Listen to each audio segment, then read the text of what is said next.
Namaskar students, I am Mr. Kiran Sali sir, and today we are going to see part 2 of unit number 5, Rani Ki Vav. Before that, you can see some difficult words on your screen.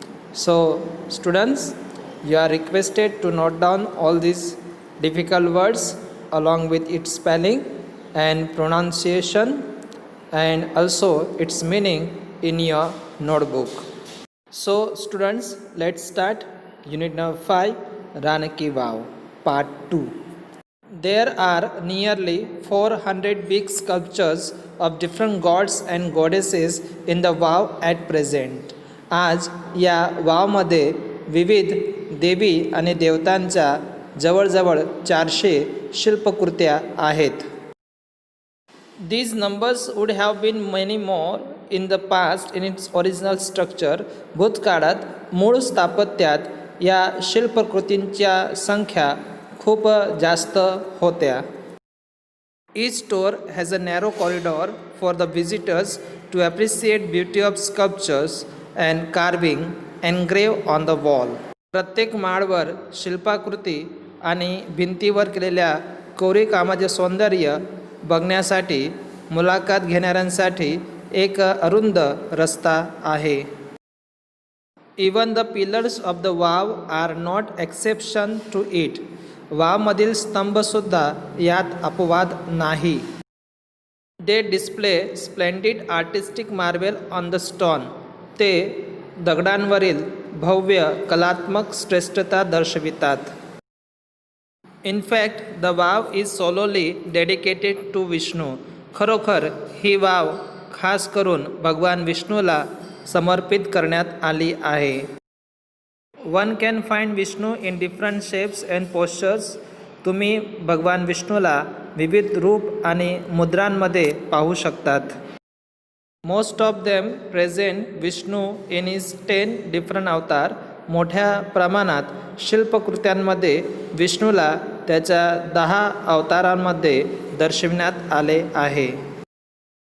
After Vishnu next important statue is of Parvati. विष्णूनंतर दुसरी महत्त्वाची मूर्ती पार्वतीची आहे. Nearly 15 galleries have the sculpture of Parvati. जवळजवळ 15 गॅलरीमध्ये पार्वती यांच्या शिल्पकृत्या आहेत. 12 statues of goddess Gauri together at the same place are rarely found anywhere.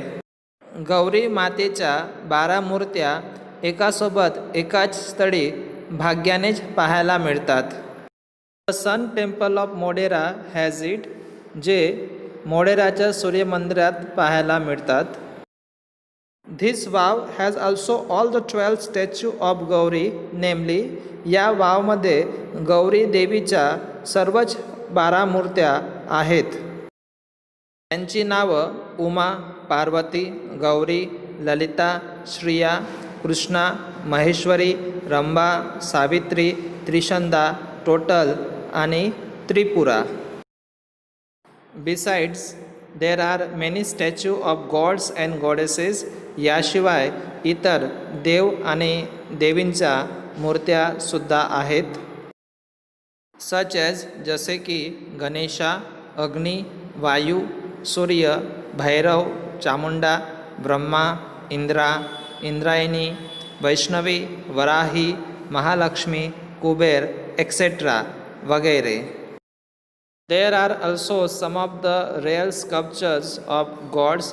देवांच्या कित्येक विरळ शिल्पकृत्यासुद्धा येथे आहेत. Here one can find the statue of Lord Buddha with 4 hands. येथे तुम्ही भगवान बुद्धाची चतुर्भुज मूर्ती पाहू शकतात. The statue of Rama with sword and shield. तलवार आणि ढाल धारण केलेली भगवान रामची मूर्ती. The statue of sun in form of Tapasvi. The statue of Shiva with beads in his hand. तपस्वीच्या रूपात सूर्य भगवानची मूर्ती आणि हातात माळा घेतलेली भगवान शिवची मूर्ती. The statue of Parshurama with soft and gentle expression rather having hard and stern look etc. क्रोधित मुखमुद्रा याच्याऐवजी सौम्य आणि शांत मुखमुद्रा असलेली परशुरामाची मूर्ती वगैरे या रानकी वावमध्ये पाहायला मिळतात.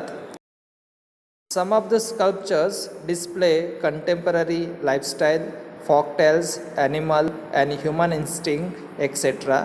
काही शिल्पकृत्या समकालीन जीवनशैली, लोककथा, प्राणी आणि मानव इच्छा म्हणजे स्वभाव वगैरे दर्शवितात. They reveal artistic vision and unique imagination of the sculptor. ह्या शिल्पकृत्या शिल्पकारांचा कलात्मक दृष्टिकोन आणि अनन्य कल्पनाशक्ती प्रकट करतात. The most attractive sculptures are those of Varaha, Vaman, Narsinha, Ram, Kalki and Mahishasura. वराह, वामन, नरसिंह, राम, कल्की आणि महिषासुरमर्दिनीच्या शिल्पकृत्या सर्वात आकर्षक आहेत. There are nearly 300 statue of apsaras. इथे अप्सरांचे जवळजवळ 300 मूर्त्या आहेत. The sculptor presented a vast range of emotions and feelings on the faces of the apsaras. शिल्पकारांनी अप्सरांच्या चेहऱ्यांवर मनोभाव आणि संवेदनांचा विशाळ फलक दर्शविलेल्या आहेत. They display variety of different moods and situation. या अप्सरांच्या मूर्त्या वेगवेगळ्या स्वभाव आणि परिस्थितींची विविधता दर्शवितात. The apsaras with 16 different makeup styles add to the grace of this unmatched structure. 16 विविध प्रकारचे शृंगार शैली असणारे अप्सरांच्या मूर्त्या या विरळ स्थापत्याचे आकर्षण आणि मोहकता वाढवितात. The stepwell also focuses on the holiness of water and its great significance in Indian culture. He wow पाण्याची पवित्रता आणि भारतीय संस्कृतीमध्ये त्याचे महत्त्व याच्यावर लक्ष केंद्रित करते. This wow is the most developed, elaborate, ornamented example of submerged architecture. He wow पाण्याच्या सपाटीखाली खूपच विकसित, विस्तृत रचलेल्या आणि अलंकृत स्थापत्याचे उदाहरण आहे. It sings the glory of development of stepwells in India. He wow भारतात वावच्या विकासाची गौरवगाथा आहे. This wow is large and complex type of stepwell. ही भव्य वावची रचना गुंतागुंतीची आहे. It has ornamented panels of sculpture. त्यामध्ये शिल्पकृत्यांच्या अलंकृत तक्त्या आहेत. It lay buried under the mud due to flood first and then vanishing of the river Saraswati. प्रथम पुरामुळे आणि त्यानंतर सरस्वती नदी लुप्त झाल्यामुळे ही वाव कीचडखाली दाबली गेली होती. It was hidden under the layers of silt for almost 7 centuries.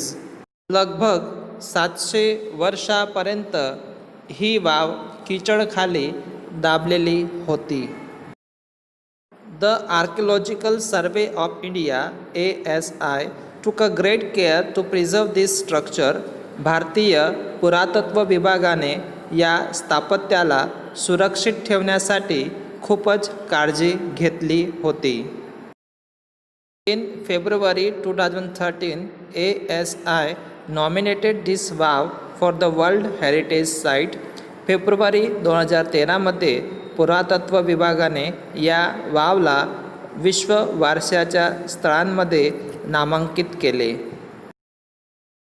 With the excellent teamwork by the ASI and State Government of India, पुरातत्व विभाग आणि गुजरात सरकार मधील उत्तम सहयोगाच्या परिणामामुळे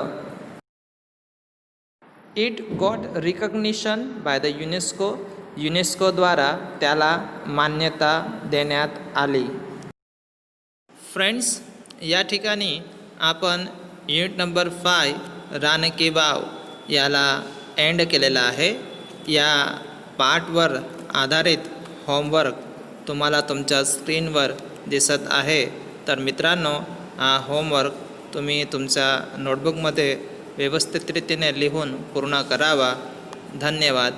थँक्यू.